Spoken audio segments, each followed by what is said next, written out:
y tarde-noche nuboso. Y los vientos van a estar allí presentes en rachas de 10 a 30 y hasta 40 kilómetros en la hora. Martes 4 de julio, 14 de mínima, 23 de máxima. En la mañana va a estar nuboso y en la tarde-noche nuboso, periodos de cubierto, desmejorando hacia la noche. Pero bueno, por un lado, tranquilidad que las lluvias, el promedio es probable para el miércoles alguna precipitación con mejoras temporarias para la mañana y la tarde-noche. Y mínima 13, 20 de máxima.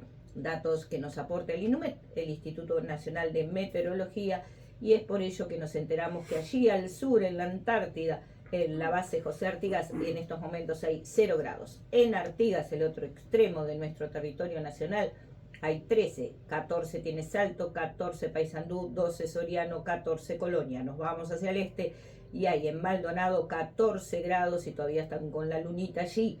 15 en Rocha, 33 tiene 13, 8 grados ahí en Cerro Largo, 13 en Rivera y en Tacuarembó al norte 10, al sur 11, pegadito allí Durazno tiene 12 grados de temperatura.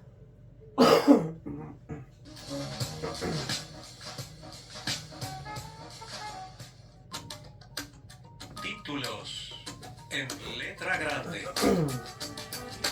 Presidencia actualizó la información sobre el estado de Paso Severino y el agua de Ose. Según el último informe que fue publicado este sábado, la cantidad de agua disponible en las reservas de Paso Severino continúa en descenso. El viernes habían 1.455.000 metros cúbicos, mientras que el sábado la medición arrojó que hay 1.372.000. El consumo de agua en Montevideo fue de 525.000 metros cúbicos, así que no se está reponiendo el agua utilizada y está bajando casi 100.000 metros cúbicos por día. Respecto a los niveles de cloruro y sodio en el agua suministrada por OCE, los valores actualizados este sábado indicaron que en la línea de bombeo 4, que abastece la zona centro de Montevideo y el área metropolitana, el nivel de cloruro fue de 659 y el de sodio 399. En la línea de bombeo 5, que lleva agua al este de Montevideo, los valores fueron similares, 625 y 380, mientras que la que abastece a la zona oeste fue de 655 y el sodio de 397. En ese marco, el último informe señala que tanto los niveles de sodio como de cloruro se mantuvieron por debajo de los valores excepcionales determinados por el Ministerio de Salud Pública, a diferencia de lo que sucedió este viernes, que arrojó que en la línea de bombeo 4 y 6 los valores estaban por encima de los permitidos. La información brindada por Presidencia parte de los datos proporcionados por OCE y el Ministerio de Salud Pública y se actualizan diariamente para mantener los datos actualizados hacia la población de la zona metropolitana sobre la calidad y el consumo del agua. Y el proyecto de rendición de cuentas ingresó al Parlamento. Se destaca la creación del Programa Nacional de Salud Mental y el pedido de endeudamiento del gobierno para el Fondo de Emergencia Hídrica. En la tarde del viernes, la rendición de cuentas ingresó al Parlamento. El documento entregado por la ministra de Economía y Finanzas, Azucena Arbeleche, y recibido por la senadora Graciela Bianchi, cuenta con 442 artículos que se comenzarán a analizar a partir del próximo martes. Luego de la entrega, Arbeleche destacó la rebaja de impuestos que se realizó durante el 2022 y la implementación de recursos adicionales para la creación del Programa Nacional de Salud Mental y el tratamiento de adicciones. Los temas han sido propuestos y serán debatidos los días que vienen, a partir de la comparecencia que se iniciará el lunes 10 de julio. Manifestó y agregó que además de lo vinculado a la salud mental, hay varios temas que su ministerio presentará ante el Parlamento. Con relación a la crisis hídrica, la ministra mencionó que se solicitó a la Asamblea General aumentar el endeudamiento del gobierno. El pedido se da en el marco de la creación del Fondo de Emergencia, con el que se espera emplear todos los fondos necesarios para hacer frente a esta situación. Arbeleche comparó la problemática con la pandemia y dijo que el encare gubernamental es muy similar. Consultada sobre la educación, la senadora opinó que para este gobierno fue una prioridad. En este caso nos referimos a la senadora Bianchi, que se refirió al presidente de ANEP, Robert Silva, y dijo que a pesar de que sabe que se quisiera más, algo que comparte todo el mundo. Él le ha manifestado de que está conforme. Por su parte, el presidente de la Cámara de Representantes, Sebastián Andújar, señaló que este año tiene la particularidad del termómetro electoral y planteó que el objetivo es llevarla bien y caminar de buena forma, cuidando el gasto y tratando de que sea lo más eficiente posible. En ese sentido, el gobierno da una señal de lo medido que se tiene que hacer y que se debe ejecutar todo lo que ya se tiene, afirmó. Bueno, y un poco conectado, hablamos de que esta rendición no prevé ningún recurso incremental para ANEP y UDELAR, que deberán apelar al Parlamento para lograr aumentos. Esto significa que se baja el presupuesto, si no se ajusta. Exacto. Al aumento, se ajusta a la baja.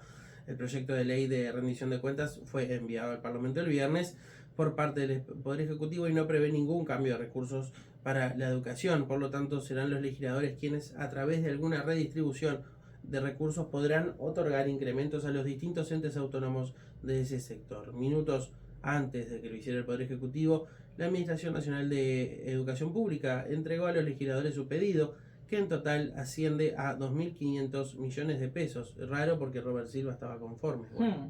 Bueno, no sé, la verdad no se entiende. Unos 63 millones de dólares. El organismo presentó un informe en el que rinde cuentas de lo hecho el año pasado, con foco principal en el diseño y primeros pasos de la implementación de la supuesta transformación educativa. De hecho, la mayor parte de los recursos que solicita el organismo es para continuar con la implementación, que el año que viene abarcará más grados de la educación primaria, secundaria, UTU y formación docente de esta transformación educativa, para lo que pide 40 millones de dólares para campaña electoral de Robert Silva. Otro de los ítems para los que el organismo pide más fondos es para dotar a los edificios nuevos del personal necesario, y también solicita 5 millones de dólares para reforzar la infraestructura del sistema educativo. Finalmente, la ANEP requiere de recursos incrementales para generar más equipos multidisciplinarios en los centros educativos, principalmente de secundaria y UTU, demanda que en los últimos meses han planteado distintos colectivos docentes, estudiantiles y de familias.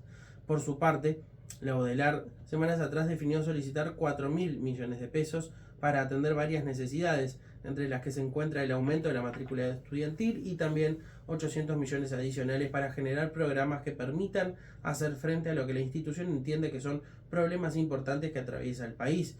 Este viernes, la intergremial universitaria mostró preocupación por la ausencia de instancias de negociación antes del envío del proyecto de ley al Parlamento y convocó una conferencia de prensa para hoy lunes, en la que se pronunciará sobre el texto remitido al Parlamento. Y ahora mire por qué está contento. El único organismo de la educación que aparece como inciso en el proyecto de ley es el Ministerio de Educación y Cultura, pero tampoco se le otorgan recursos incrementales para fines educativos. El texto incorpora algunos cambios en el proceso de reválida de títulos extranjeros, que ya había sido modificado por el actual gobierno, y prevé la creación de varios cargos en la órbita de la Dirección Nacional de Educación, pero se aclara que estos se financiarán con la supresión de otras figuras ahora existentes, armando cargos para la campaña electoral y pidiendo fondos para financiarla. Pagando deudas. Justicia condenó a Eduardo Ferro a 21 años de cárcel. La jueza penal de 27º turno, Silvia Urioste, condenó al militar retirado Eduardo Ferro a 21 años de penitenciaría por la desaparición forzada del militante comunista Óscar Tassino, ocurrida el 21 de julio de 1977 en La Tablada. Si bien la Fiscalía había pedido su condena por los delitos de privación de libertad, lesiones graves y abuso de autoridad contra detenidos, la jueza entendió que correspondía condenarlo por el delito de desaparición forzada, por considerar, entre otros argumentos, que el delito, al continuarse cometiendo en tanto no aparezcan sus restos, genera efectos particulares sobre la aplicación temporal. Tassino fue detenido el 19 de junio del 77 en un operativo realizado por Eduardo Ferro, que en ese momento era capitán, Ernesto Ramas y Jorge Pajarito Silveira. Los tres llegaron vestidos de particular a la casa de Ana María Reiner y Hermes Luis Fule, en la calle Máximo Tajes, donde se realizaría una reunión de militantes del Partido Comunista del Uruguay. Al llegar a la casa, sobre las 9 horas, fueron detenidos Óscar Tassino y Martín Casco y llevados al centro de detención y torturas La Tablada, mientras que la pareja dueña de casa fue retenida unos días y luego obligada a salir del país. En ese centro de reclusión, varios testimonios ubican a Ferro como autor de las torturas infligidas a Tassino que le ocasionaron la muerte. La sentencia, que contó con el testimonio de unas 15 víctimas y varios militares, señala el archivo Castiglioni como uno de los documentos a partir de los que se pudo constatar que Tassino fue un objetivo importante de las fuerzas represivas, largamente investigado, como se advierte en su ficha personal del CID, donde constan anotaciones desde el año 1965 hasta abril del 77, que se libra una orden de captura por él mismo, y en mayo y junio siguientes se realizaron diligencias con miras a su ubicación, inspección de domicilios de sus padres e intervenciones telefónicas. En el 77 Ferro fue instructor de la Escuela de Inteligencia debido a su amplia experiencia en operativos de detención de militantes de organizaciones proscriptas, tal como surge consignado de su legajo personal y a la formación que había recibido en el extranjero, participando en extensos cursos de espionaje y sabotaje, regresando a Locoa en mayo del 78 como oficial de enlace del Departamento 2 del Estado Mayor del Ejército, lo que le da certera evidencia de la vinculación existente entre ambas reparticiones. En marzo del 2017 Ferro escapó de la justicia uruguaya y no se presentó ante la jueza penal de 10º turno Dolores Sánchez en la causa que investigaba la desaparición de Tassino, por lo que se emitió una orden de captura internacional y el proceso de extradición se concretó en el marco de esta causa. Como el tratado de extradición entre Uruguay y España habilita la posibilidad de que el Estado requiriente amplíe a otras causas el pedido de extradición, algo que ya fue solicitado, España deberá responder si acepta que Ferro sea juzgado por otros crímenes en los que se le acusa, entre ellos el secuestro de Universindo Rodríguez y Lilian Celiberti, ocurrido en Porto Alegre en noviembre del 78, y la causa que investiga torturas en el Batallón de Ingenieros 4 de la Laguna del Sauce entre el 75 y el 78. Bueno, y la familia Lacalle vuelve a ser nombrada en un escándalo de corrupción. Uno de los hermanos del presidente, actual presidente de la República, Lacalle Pou, pedía agilizar trámites en la Dirección Nacional de Identificación Civil. Juan José Lacalle Pou es el hermano menor del presidente de la República. A diferencia del presidente, este se mantuvo lejos de la política partidaria y se dedicó al ámbito económico. Sin embargo, a pesar de su bajo perfil, su nombre apareció en una investigación administrativa del Ministerio del Interior remitida a Fiscalía en el marco de la investigación penal por el caso Sebastián Marcet, según informó el viernes el semanario Brecha. El nombre del hermano del presidente fue mencionado por varios funcionarios en el marco de la investigación que inició el Ministerio contra el ex subdirector de la Dirección Nacional de Identificación Civil, Alberto Lacoste, por haberse reunido con el abogado de Marcet, Alejandro Balbi. Lacoste finalmente fue cesado de su cargo. Esa reunión se estableció como uno de los puntos clave para esclarecer qué había pasado dentro de las dependencias del Interior con el pasaporte entregado al narcotraficante. En ese contexto fue que varios funcionarios fueron interrogados y señalaron que Juan José Lacalle Pou pidió a Lacoste en varias oportunidades agilizar trámites de dirigentes políticos, senadores, diputados, ministros, subsecretarios y directores de organismos públicos, lo que indica una cantidad importante de pedidos. Según Brecha, entre los beneficiarios se encuentra el subsecretario del Interior, Guillermo Maciel. La mayoría referían al trámite de cédula de identidad, pero también a pasaportes. Hay muchos pedidos de cédulas y llegaban ese tipo de solicitudes continuamente el director Mario Roldán y el subdirector Lacoste, así como la secretaría. Lacoste siempre ponía cuando lo solicitaba quién se lo había pedido. Estando yo no hubo solicitud del doctor Balbi. Lo que recuerdo, estando yo, son varias solicitudes de adelanto de pasaporte y cédula a pedido del hermano del presidente de la República, Juan Lacalle, que fueron a través de Lacoste. La mayoría de las solicitudes a Lacoste las transmitía por WhatsApp en el grupo en el que todos teníamos conocimiento, relató una trabajadora, lo que da una pista de por qué lo fletaron. Porque él hacía los favores, claro, pero los dejaba constancia diciendo que conste que esto me lo pidió el hermano del presidente de la República. Claro. Entonces cuando se arrancó a rascar un poquitito y se la vieron complicada, le cortaron la cabeza. Otra funcionaria comentó, las solicitudes más frecuentes eran pedir audiencia de cédulas por parte de Juan Lacalle Pou. Él realizaba muchas solicitudes a Lacoste, por eso lo recuerdo particularmente. Lacoste siempre aclaraba a solicitud de quién eran los pedidos. El relato de las funcionarias también deja a la vista que las gestiones de Lacalle Pou eran conocidas dentro de la Dirección Nacional de Identificación Civil. Cada uno de los pedidos que realizaba no solo quedaban evidenciados en WhatsApp, sino que quedaban registrados en un libro que llevaba un funcionario. De acuerdo al medio mencionado allí, se registraba quién realizaba el pedido, el motivo y el para quién. Además, según el relato de los funcionarios, esta es una práctica habitual desde hace muchos años. El titular de la dirección durante el gobierno del Frente Amplio señaló a Brecha que era común recibir este tipo de pedidos tanto de ciudadanos como de legisladores e incluso de periodistas, sobre todo para agilizar el trámite de los pasaportes, y que se hacía siempre que existiera una justificación adecuada. En el caso de la calle Pou, empezó a hacer este tipo de solicitudes una vez que su hermano asumió la presidencia en 2020, sostiene el semanario en base a fuentes de la Dirección Nacional de Identificación Civil. El directorio de la Caja de Profesionales despidió al gerente general de la institución.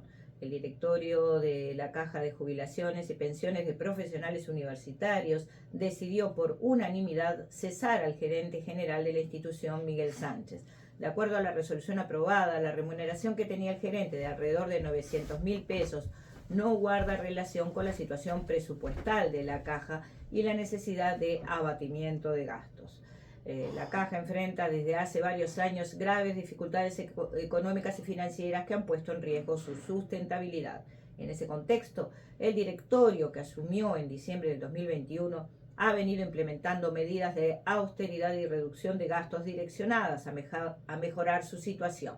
Entre ellas, la suspensión de ingresos de funcionarios, la supresión de vacantes y otras decisiones de gestión orientadas a reeducar los gastos y egresos operativos. En abril del 2022, el directorio intentó reducir el salario de Sánchez, que en ese momento recibía una remuneración superior a 700.000 pesos nominales.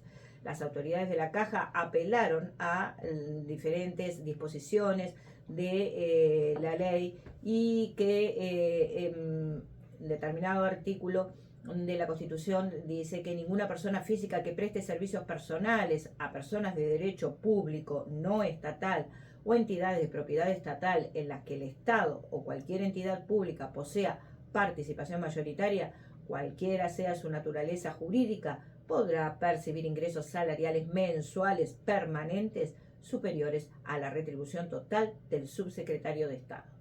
Sánchez igual llevó el tema a la justicia, que falló a su favor, y su sueldo ascendió a 920.000 pesos nominales. Entonces, ante la imposibilidad de readecuar el salario del gerente general, en forma unilateral el directorio resolvió separarlo del cargo porque es necesario relacionar y proporcionar el nivel de remuneración.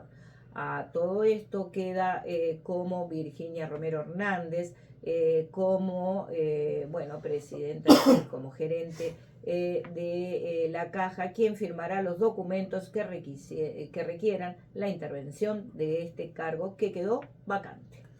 Falleció el presidente de Nacional, José Fuentes, luego de 6 semanas internado. Se encontraba en CTI luego de haber sufrido un trastorno del ritmo cardíaco. Nacional lo informó a través de sus redes sociales y afirmó que se encontraban internados en el CTI del Hospital Británico desde hacía ya 6 semanas. El mandatario albo, de 69 años, había sufrido el alojamiento de una bacteria en el corazón a principios de abril, por lo que había estado internado algunos días. Luego de eso se realizó una cardioversión, una intervención que ya estaba programada. Sin embargo, el 19 de mayo el club informó que nuevamente ingresó al hospital debido a un trastorno del ritmo cardíaco. Fueron pasando los días y la situación no mostró mejoras, al punto de que el pasado jueves se agravó. Finalmente, en las primeras horas de este sábado se dio el deceso. A raíz de esto fue suspendido el partido de Nacional con Plaza Colonia por el torneo intermedio programado para este domingo en el Gran Parque Central. Tampoco jugarán las categorías formativas ni el fútbol femenino. Durante estas semanas, Alejandro Balbi, quien ocupaba el cargo de vicepresidente, pasó a ser el presidente en funciones y continuará cumpliendo ese rol. Vaciaron planta de cannabis en Salto y quedaron 400 funcionarios en la calle. Empleados denuncian que se llevaron todos los activos y que en la planta de cannabis medicinal quedaron solamente 3 trabajadores. La planta de cannabis medicinal en Salto, denominada Boreal, decidió cerrar sus puertas de manera imprevista. El lugar había sido inaugurado en abril de 2020 con la presencia del presidente de la República en la calle Pou. Los empleados denuncian que se llevaron todos los activos de la planta. El diario local Cambio informó que incluso habló con uno de los empleados despedidos, Diego Núñez, que denunció que la empresa cesó todas las operaciones y que están haciendo un vaciamiento de activos en la planta. Se sostuvo que hay un incumplimiento salarial de casi 7 meses despidos masivos y que la empresa no cumplió con las liquidaciones correspondientes. Se han dado despidos masivos y a la hora de volver a la empresa simplemente te llaman por teléfono a alguien y te dice que estás desvinculado. No hay nada oficial, ni un telegrama, nada, aseguraron. La información del portal: hoy en día hay 3 trabajadores en la planta, cuando al momento de su inauguración las autoridades plantearon que se iban a crear miles de puestos de trabajo. Lo máximo que tuvo la empresa fueron aproximadamente unos 500 trabajadores. Cuando se inauguró Boreal, se transformó en la planta de procesamiento de cáñamo medicinal más grande en América Latina. Tiene la capacidad de producir hasta 20 toneladas por día, según lo que había anunciado el gobierno actual. Bueno, pero ya sabemos cómo es la cosa. Hubo un homicidio en el módulo 3 del CONCAR. El jueves hubo otro asesinato en el módulo 5 de la misma cárcel. SRML, de 21 años, fue asesinado el viernes en el sector B del módulo 3 de la unidad 4 de Santiago Vázquez, el ex CONCAR. El joven fue asesinado a puñaladas. En lo que va del año van 3 homicidios en esta cárcel, que hasta 2022 concentraba la mayor cantidad de muertes violentas de este tipo. Los 3 casos fueron en junio. El caso anterior fue este jueves, con RRRA de 29 años, y el primer caso se había dado el 6 de junio en el módulo 10, cuando una persona fue apuñalada y falleció días después producto de las heridas. En total son 8 los homicidios en cárceles que han tenido lugar en lo que va de este año. Los otros 5 casos se dieron en el penal de Libertad, donde la semana pasada un preso fue apuñalado y degollado por su compañero de celda en el celdario número 1. Antes hubo una seguidilla de 3 homicidios en 4 días, en abril, entre el 28 de abril y el 1 de mayo. El primer caso del año fue en febrero en el sectoral del celdario 1, tras una pelea que se originó porque la víctima le reclamó al agresor que le había prestado unos championes y el presunto homicida los había intercambiado por droga. Actualmente en el CONCAR hay 4.800 personas privadas de libertad, cifra que supera ampliamente la capacidad de la cárcel, con un hacinamiento que crece a diario. 1 de cada 3 personas que están presas en Uruguay están en esa cárcel, y esa cárcel tiene más población que una enorme cantidad de pueblos de nuestro país, pueblos enteros. Está al borde de ser calificada como ciudad, ¿no? Creo que son 5.000 los que se necesitan para ser ciudad. Podría ser un municipio en sí mismo. Que los tienen a todos ahí muertos, matándose, sin ser productivos para la patria. Ahora vamos a la pausa y luego volvemos con internacionales. Volvemos de internacionales, ¿no? Sí, volvemos. Vos tenías otra, seguro, ¿no? Acá veo que es la última. No, por eso te digo, no importa. Lo que sí tengo para decir es que hay tiempo, pero Bolsonaro fue declarado inelegible por 8 años por abuso de poder. El expresidente anunció que va a apelar esta resolución ante el Supremo Tribunal Federal. Con 5 votos a favor y 2 en contra, el Tribunal Superior Electoral de Brasil declaró este viernes al expresidente Jair Bolsonaro culpable de abuso de poder y falló a favor de despojarlo de sus derechos políticos por 8 años. De este modo, dispone que Bolsonaro no será elegible en las próximas elecciones, las del 2026. Los jueces analizaron una demanda del Partido Democrático Laborista para inhabilitar a Bolsonaro por abuso de poder y uso fraudulento de medios públicos. El demandante consideró que el expresidente incurrió en estas prácticas cuando el 18 de julio del 2022 organizó una reunión en el Palacio de Planalto con decenas de diplomáticos y embajadores extranjeros. A estos funcionarios les habló, sin pruebas, de supuestas deficiencias del sistema electoral de Brasil, en particular en las urnas electrónicas que el país utiliza desde 1996. Este encuentro en la sede del Ejecutivo fue difundido por la televisión pública y las redes sociales oficiales.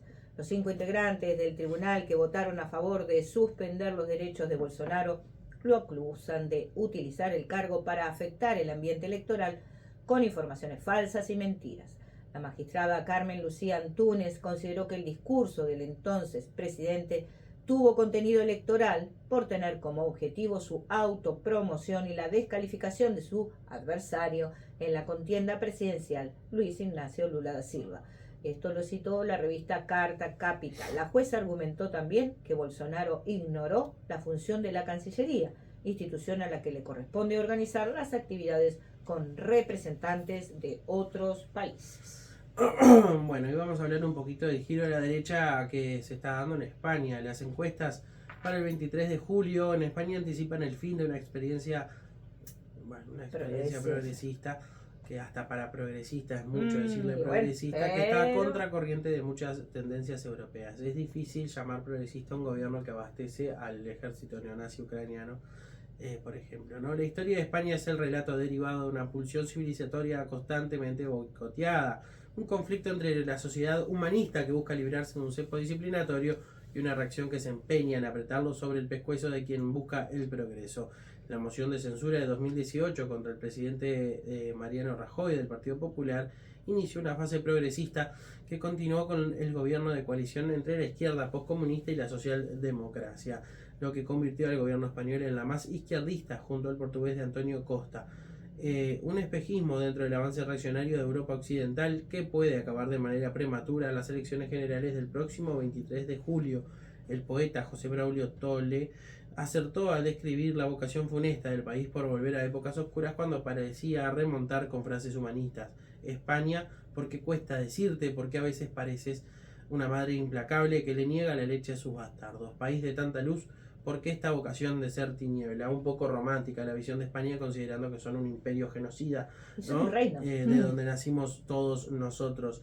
La realidad contemporánea viene capitalizada por una reacción posfascista de porte burgués y por el infantilismo de una izquierda que no ha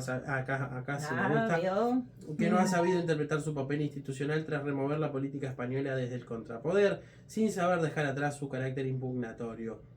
El gobierno de marcado corte social del Partido Socialista Obrero Español, junto a Unidas Podemos, que ha ampliado derechos para colectivos vulnerables con la finalidad de mitigar la desigualdad, se ha visto ahogado por las disputas internas impulsadas, acá le echan la culpa a Unidas Podemos, pero por parte de todos, así como una parte minoritaria temía quedar opacado por su socio socialdemócrata de más peso en el Ejecutivo. Mucho ruido que impedía establecer una estrategia de comunicación efectiva que trasladara a la ciudadanía la importancia de medidas como los ERTES, que son expedientes de regulación temporal de empleo, que salvaron el sustento de los trabajadores en pandemia, la subida de las pensiones, el aumento de salario. De no haberse tomado estas medidas, se habría sumido a la clase trabajadora en una crisis tan profunda como la que dio nacimiento incluso a Unidas Podemos, ¿no? Que es un partido que nació al albor de la crisis de 2008. España ha tenido el mejor gobierno posible en la peor situación imaginable, pero no ha sido suficiente, dice este medio, con el que no hay por qué concordar. El premio Nobel de Economía Joseph Stiglitz declaró en su reciente visita a España, cuando se le preguntó por el presidente Pedro Sánchez, que le sorprendía que no tuviera más apoyo porque ha hecho un trabajo fantástico. Lo cierto es que es difícil comprender desde afuera de España el proceso de involución sufrido en las elecciones autonómicas y municipales de mayo, cuando las urnas golpearon con fuerza a la izquierda del gobierno de coalición. El resultado electoral ha obligado a Sánchez a adelantar las elecciones previstas para este fin de año y hacer que se celebren este 23 de julio. Muy bien, teníamos pautado para hoy, hacemos un resumen de cómo está en este momento la situación del conflicto bélico que ha sumido tanto a Ucrania como a Rusia en una situación deplorable en la que ha tenido sus vaivenes, pero han habido cambios importantes. Bueno, cómo no. Han sucedido cosas interesantes en mi ausencia. La primera, la más significativa, vamos a empezar por orden cronológico. Bien. La supuesta contraofensiva ucraniana se dio, hay que decirlo, no era una mentira. Han avanzado grandes formaciones ucranianas hacia la línea de contacto con los rusos, pero hemos de decirlo, han sido totalmente repelidas.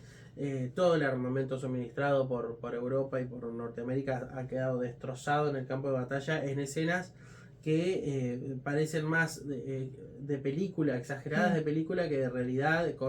Podemos, no sé, encontrar imágenes de más de 10 tanques juntos, destrozados por los mismos golpes de artillería, porque Rusia, mientras avanzaba con sus aliados, se dedicó muy bien a establecer una defensa de la parte, sobre todo sur, de la parte de Crimea y de la parte de Zaporizhia, que la verdad es a esta altura es muy difícil de penetrar, a no ser que haya un enfrentamiento directo o una guerra donde se involucre directamente más países. A esta altura para Ucrania quedan peleando solamente los nazis más ignorantes, porque los más ricos se fueron, y un montón de gente reclutada por todos lados del mundo que están vinculados a los negocios sucios de Estados Unidos y que terminan pagando sus deudas ahí, como buenos yihadistas. El Estado Islámico está del lado de Ucrania, sicarios, centroamericanos que bueno pertenecen a la vida del contrabando, del tráfico, de la droga, y que bueno sus alianzas con las agencias federales norteamericanas terminan quedando allí. El ejército ruso ha demostrado un nivel de formación que no se había visto, y además ha sucedido algo también que es muy duro, que es, bueno, toda la vida existió, pero esto de los ejércitos privados se puso de moda últimamente, ¿no? Pero los ejércitos privados no entran en una guerra regular normalmente, sino que realizan operaciones de alto nivel, como decir, bueno, este empresario tiene que ir a Sulamanga a ver si puede tocar al alcalde de Sulamanga para poner una mina.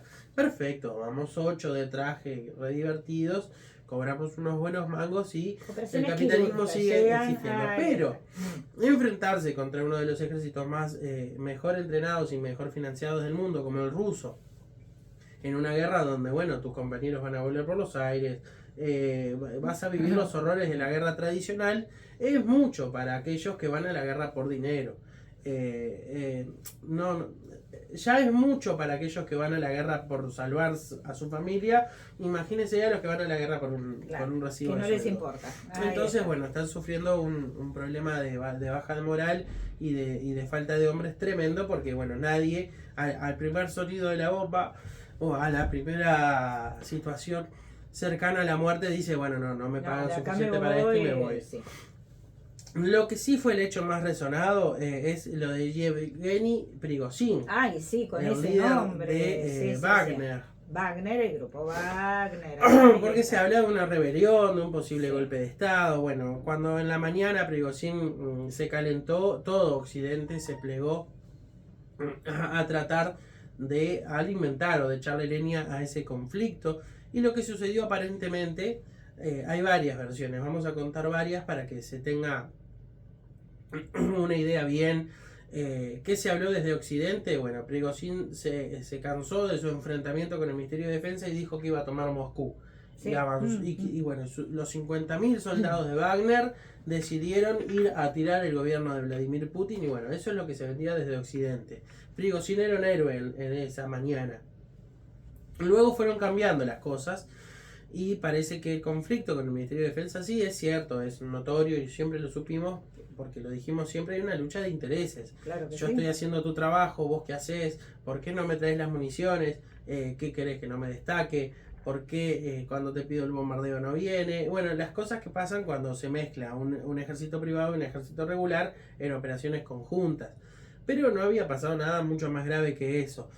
Lo que sí es cierto es que él, también Prigozhin ha hecho un manejo muy bueno de la comunicación de guerra, y ya en Bakhmut terminó de tomar Bakhmut con una artimaña, que fue decir, ¿saben qué? Me cansé, me voy. Cuando faltaban 2 kilómetros cuadrados y había una hiperconcentración de soldados ucranianos, dijo, ¿saben qué? No me dan municiones, me voy.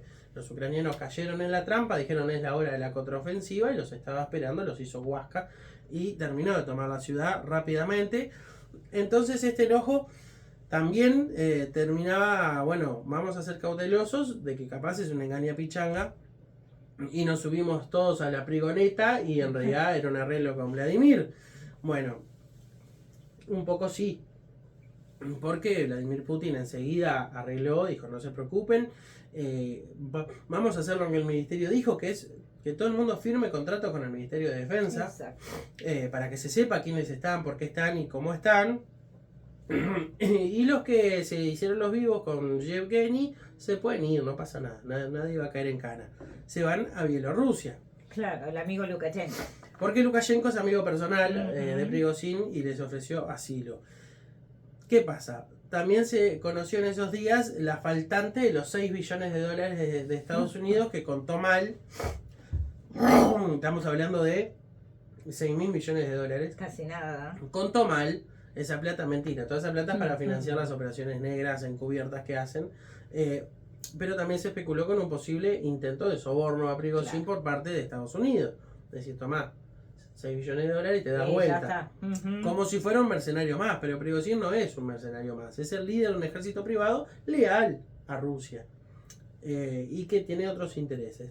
Entonces empezaron a atar los cabos y del lado de la propaganda rusa, porque hay propaganda de ambos lados, esto es una guerra, también se habló de, bueno, la jugada maestra de Putin y Prigozhin. Fingieron un enojo y ahora Prigozhin y sus soldados están en Bielorrusia. Claro.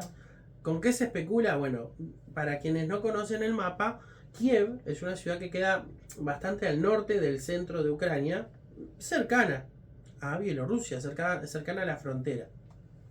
Entonces, para aquellos que especulan con que esto es un movimiento calculado, dicen, bueno, Rusia ya fortificó las posiciones tomadas, ya tiene a su ejército regular y profesional muy bien plantado, muy difícil que se dé vuelta esto.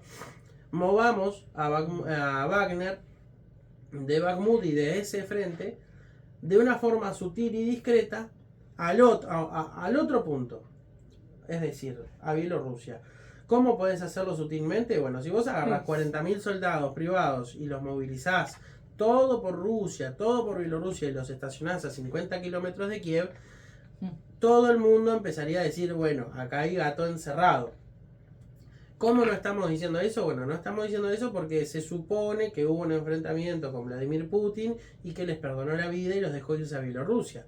La realidad es que el líder de Wagner ahora está a 50 kilómetros de Kiev, cuando antes estaba a 300. Y tenía que cruzar toda la zona de conflicto. Supongamos que es difícil, se quisiese hacer una ofensiva sobre Kiev. Es mucho más fácil ahora que hace una semana, porque ahora tenés justificadamente toda esa cantidad de tropas que se supone se pelearon con Vladimir y están todas estacionadas allí. Ni una cosa ni la otra, hay luchas de poder en todos lados. Rusia entendió también que, bueno, la forma de derrumbarse de Estados Unidos fue supeditar el poderío de la nación al poderío de los privados. Y bueno, también entiende que si va a ganar la guerra, pero la va a ganar un ejército privado y no Rusia, se complica, porque hoy es esto y mañana es dame el ministerio para mí, si yo te gané la guerra. Exacto. Y bueno, cuando empiezan los privados a tomar decisiones por los imperios empiezan a caerse. Así que en este momento está esa lucha de relatos, la realidad va hablando. Lo único que se sabe a ciencia cierta es que la superioridad rusa en el campo es ya hasta un punto tan brutal que hasta para quienes hinchan por Rusia, digámoslo, dice, para un poquito. Por momentos hace recordar a la situación, yo no la viví, pero me la contaron, de Malvinas, donde los ingleses decían, la verdad nos da un poco de cosa capturar porque nosotros íbamos con visión nocturna, íbamos equipados de operaciones especiales y encontrábamos 3 niños de 18 años temblando y llorando en pozos cavados por ellos mismos. Y bueno, eso un poco es lo que está sucediendo. Lo que sí amilana y mantiene la moral alta es que las tropas ucranianas son declaradas y no tienen ningún problema en decirlo, tropas neonazis. Tropas que están luchando contra Rusia por aquella concepción nazi de que los comunistas eran iguales o peores que los judíos, porque el holocausto no fue solamente al pueblo judío, tampoco fue a todos los judíos, sino que fue una acción preparada. Y bueno, y recordemos que la URSS dejó 24 millones de vidas para detener al nazismo, pero bueno, el nazismo vive y colea y está en el ejército ucraniano y sus aliados peleando para mantenerse sin ningún resquemor, sin ningún cariño por la población local, así que están haciendo estragos.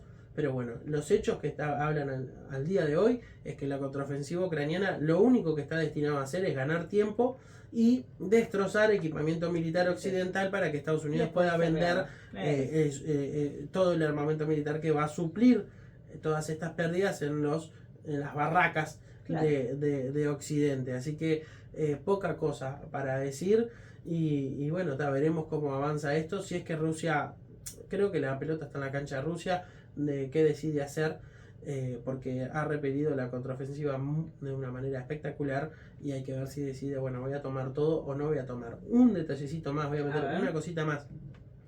Porque se acuerda que Rusia, cuando empezó esto, llegó hasta las puertas de Kiev. Y todo el mundo dijo, esto está salado, destrozan Ucrania en 2 días. Primero demostraron que no destrozaron nada, porque no iban contra Ucrania, iban contra Zelensky, y luego se retiraron. Y eso fue un golpe propagandístico de Occidente tremendo, decir Rusia unos incapaces, los echaron en 3 días.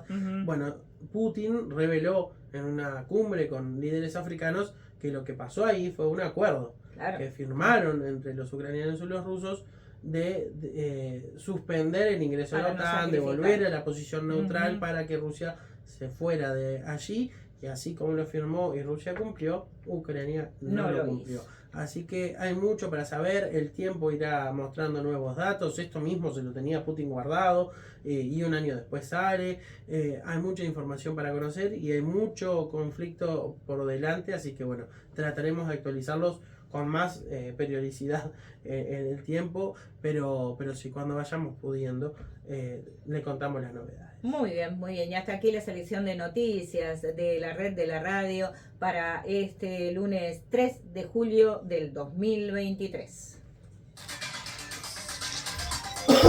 Vamos con el mensaje del cooperativismo.